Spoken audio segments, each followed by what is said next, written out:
Ya. Terus ya. Assalamualaikum. Saja seluruh warga kampung itu merasa terkejut.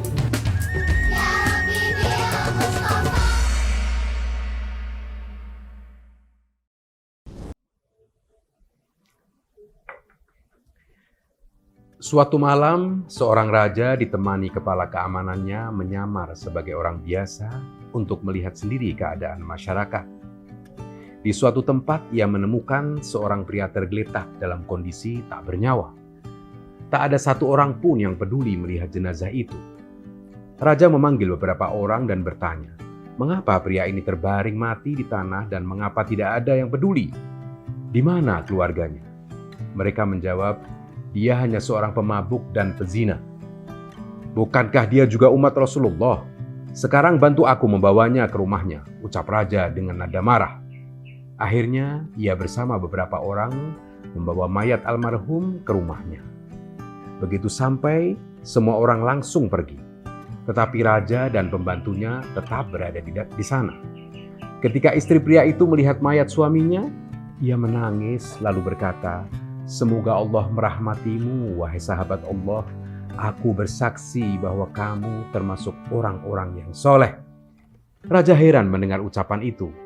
Bagaimana dia termasuk orang yang saleh? Padahal orang-orang mengatakan ini dan itu tentang dia. Bahkan tidak ada seorang pun yang mempedulikan dia setelah kematiannya, ucapnya. Sang istri menjawab, itulah yang kuharapkan. Suamiku pergi ke kedai minuman setiap malam dan membeli anggur sebanyak yang dia bisa.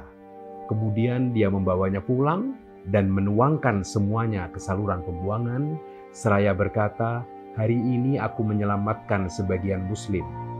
Dia juga pergi ke seorang pelacur, memberinya uang dan menyuruhnya menutup pintu kamarnya sampai pagi. Setelah itu, ia kembali ke rumah untuk kedua kalinya dan berkata, hari ini aku menyelamatkan seorang wanita muda dan seorang pemuda beriman dari keburukan. Orang-orang itu melihat suamiku setiap hari membeli anggur dan pergi ke pelacur. Akibatnya, mereka membicarakannya dan menyimpulkan bahwa suamiku adalah seorang ahli maksiat. Suatu hari aku pernah berkata kepada suamiku, apabila kelak engkau mati, maka tidak akan ada orang yang mau mengurusi jenazahmu.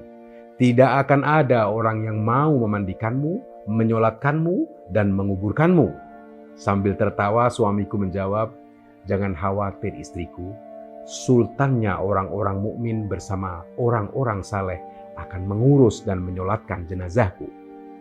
Mendengar itu, raja tak bisa menahan tangis.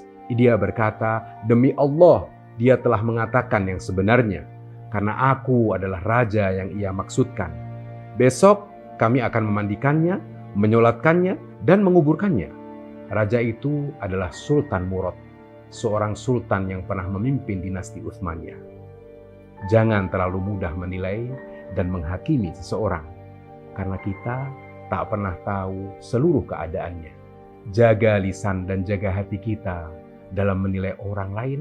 Yang terbaik adalah menilai diri sendiri. Mari syukuri, karena hidup adalah anugerah.